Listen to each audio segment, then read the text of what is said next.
What's going on, everybody? RJ Ochoa here from SB Nation's bloggingtheboys.com. Hope all is well wherever you are. We hope you're happy, safe, healthy, and that you are excited because we have some Dallas Cowboys stuff to talk about. It's Thursday. It's June 3rd, 2021. The Dallas Cowboys were hard at work at the Star in Frisco. It is OTA season. It's important to remember that not every OTA is open to members of the local media. So obviously we don't have a lot of things to work with this time of year, which means that when the practices are open, when there is information to take out, we are thankful, we are excited, we are so enjoying the moment that we have things to digest, things to kind of think over, things to react to. So without further ado, let's go ahead and get started. Now, with regards to Thursday's practice, the players absent from it: Amari Cooper, no big deal here. It's June, it's OTAs. No need to worry. No need to freak out. Randy Gregory, who Mike McCarthy mentioned in his Thursday press conference. We will get there in just a bit. Kelvin Joseph, second-round draft pick of our Dallas Cowboys, boss man Fat himself.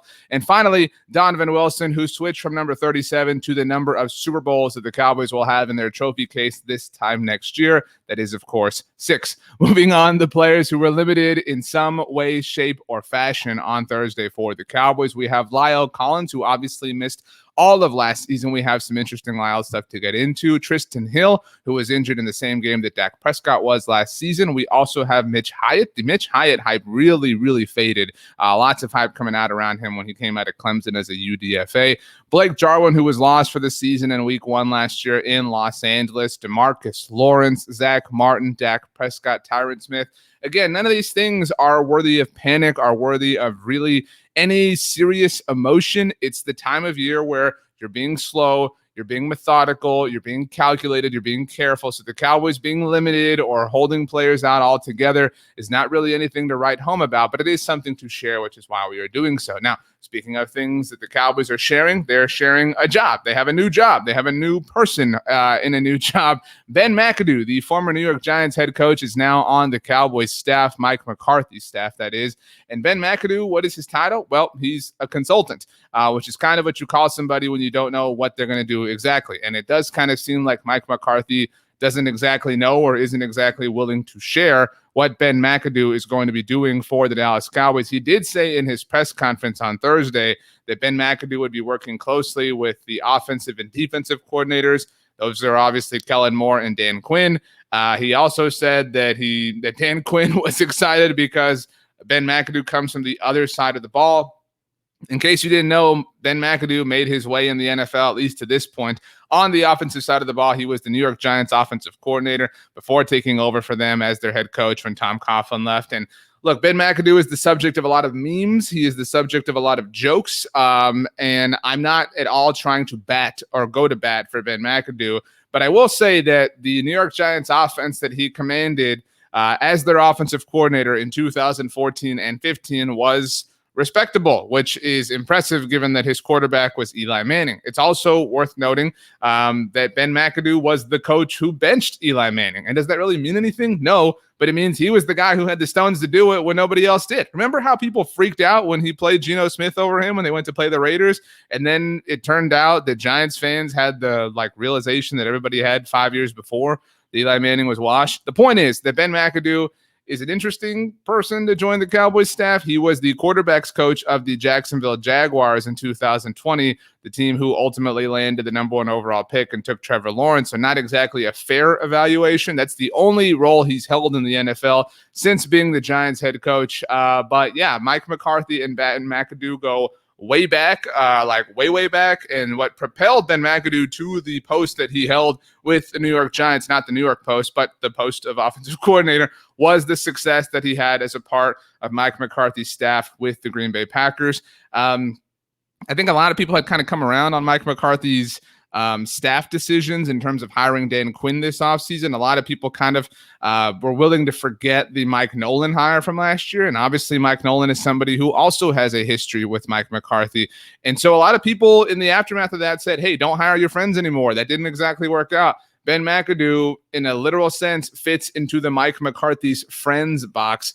And so we'll see what this is. He's just a consultant. So again, another thing where it's not necessarily worthy of freaking out or panicking over, but still something nonetheless that is going on. The Cowboys have a new consultant in Ben McAdoo. McAdoo. Anyway, let's move on. Other things that Mike McCarthy touched on before we get back to the OTA practice and the things coming out of it. The Cowboys are not necessarily 100% locked in for training camp in Oxnard, California. The NFL has to approve training camps that are going to be taking place at teams' non-venues. Obviously, Oxnard, California is not the Star in Frisco. But should that happen, and it is expected that the Cowboys will, in fact, be heading out west for training camp this summer, the Dallas Cowboys will train with the Los Angeles Rams if that is ultimately the case. Mike McCarthy mentioned on Thursday that he has spoken with Los Angeles Rams head coach Sean McVay about having practices together. The Cowboys have trained with the Rams before. The Rams hold their training camp in Inglewood, California. It's right down the road from Oxnard, not that far of a drive. It makes sense. It's logical, cool. Let's move on. Let's keep talking. In fact, let's talk about something that Mike McCarthy talked about that had Twitter all abuzz. Tony Pollard, RB2 for the Dallas Cowboys, should be RB1 in the minds of some within a certain level of context. Tony Pollard has apparently been working at wide receiver. That's what Mike McCarthy shared on Thursday morning. And when he said that, I think a lot of people went, whoa, why? And I'm not trying to hate on this move. I don't really have a passionate take on this one way or the other. Mike McCarthy did mention, obviously, the Cowboys have had a number of receivers who were unable to practice for different reasons, injuries, they were ill, whatever the case may be. They were just kind of down on bodies, which is why Tony Pollard, who is obviously a very versatile, very athletic player, jumped in there. Apparently, Dan Quinn, views him as a wide receiver. Mike McCarthy joked about that, which is somewhat emblematic of how versatile Tony Pollard ultimately is. Here's the thing. Don't do this when it comes to real-time action. I know it's June. It's not worth freaking out about now, but we're just saying, when you get to the point of seriousness in the season, you have some awesome wide receivers. If you want to get Tony Pollard involved, use him as a running back. How about that? That's a really smart idea, but still cool enough to hear that Tony Pollard is getting his way into the offense somehow, some way. We all want to see him incorporated more.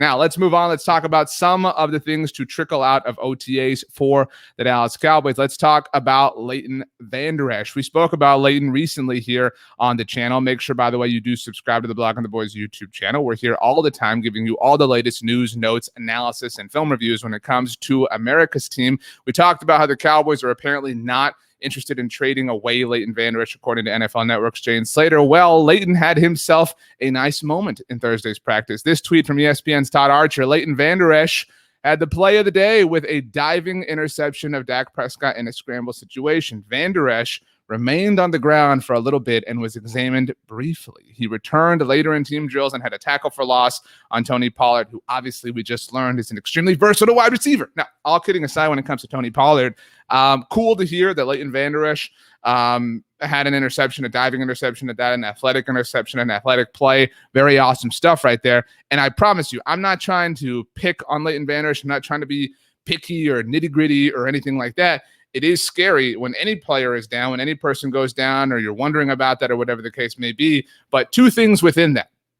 One, that's why you don't trade away Leighton Vander Esch, because at any moment, any linebacker, in this particular hypothetical, it happens to be Leighton Vander Esch, but at any moment, your entire season can change. In any moment, somebody can be hurt. In any moment, somebody can go down. Somebody could be down for a month or 2 months or the season or whatever the case may be. Leighton Vander Esch, his career is why you need as much depth as possible, and trading him away for a 5th or 6th round pick today is simply not worth it. But within that, to focus on Leighton specifically, I mean, we don't know what it was like that particular moment when he went down or whatever the case may be, but that is why the Cowboys drafted Micah Parsons and Jabril Cox. They need that insurance. They need that depth. They need that not liability. They need that reliability. Reliability, totally different words. They need that in totality. They have not had it for some time. Now they seemingly do, which is very good to hear. Also very good, more importantly, to hear that Leighton Vander Esch is doing well, bounced back, got up, went and tackled Tony Pollard. But yeah, that is just, if you were somebody who thought, if you didn't pay attention to our video where we said don't trade away Leighton Vander Esch, if you thought, you know what, the Cowboys should do it, don't, because in any moment, bam, your season can change. Thankfully, Leighton Vander Esch is all right. You know what else seems to be all right? The connection between Dak Prescott and CD Lamb. A tweet from Dallas Morning News' Michael Gelkin, the best connection of the day. That's right. Oh, yeah. Quarterback Dak Prescott to wide receiver CD Lamb, who used his body control to high point a deep ball over quarterback Anthony Brown. We'll get to him in a second as well. While staying in bounds, Lamb appeared hobbled afterward, but returned. Nobody freak out. Wide receiver Simi Fehoko, injured later on a deep route ailment, didn't appear serious. So very good news to hear that Simi Fehoko is all right. Very, very, very good news to hear that CD Lamb is out here roasting people. That's what we want to see. CD Lamb, we all know, with a full season of Dak Prescott last year, would have set some rookie records that would have been unbelievable. All right. Unfortunately, that was not the case. It does feel like a lot of people forgot about CD Lamb. This dude is unreal. He is a physical specimen. He is the yak yards after catch god, and he is going to go off in 2021. It's nice to see that his connection with Dak Prescott, which honestly, I mean, he really hasn't played a lot with Dak Prescott, but good to see that that is there, that is blooming, that is where we want it to be as the summer months continue to progress. Obviously, CD Lamb is going to get a lion's share of opportunities this season. Michael Gallup is in a contract year. That's worth pointing out as well. But this is very cool to see, obviously, CD Lamb doing his thing, dominating. There was a picture floating around twitter.com of him like 1,000 feet in the air. CD Lamb is the real deal, and a lot of people in the NFL are going to remember that when it comes to the 2021 season. Now, we mentioned Anthony Brown, obviously, in coverage on CD Lamb on that particular play. It appears, according to reports from OTAs, that Anthony Brown is CB2 for the Dallas Cowboys, and this subject was met with a little bit of consternation on twitter.com. We wrote about this at bloggingtheboys.com, and I think some people were, I don't want to say taken aback, but some people were like, oh, why? And the answer is, what's the option? What's the better option? I mean, we mentioned Kelvin Joseph didn't practice, so I mean, that aside, even if he had been available, you're going to start Kelvin Joseph day one. As much as I think you're probably saying that you're willing to, that just simply isn't practical. That simply isn't something that is viable in the NFL. Kelvin Joseph, I think we all think, has a very high ceiling as an NFL player and will likely contribute a lot to the 2021 Dallas Cowboys. But when it comes to right now, this moment, this exact moment in the here and now, if we were, I don't remember the character's name, but you remember that movie Clock Stoppers? Is that movie available on any of the 1,000 streaming platforms? Because I need to rewatch it. But in the movie, this guy has a watch and he can literally stop time. Like, it's just like he pauses time. That hence the name Clock Stoppers.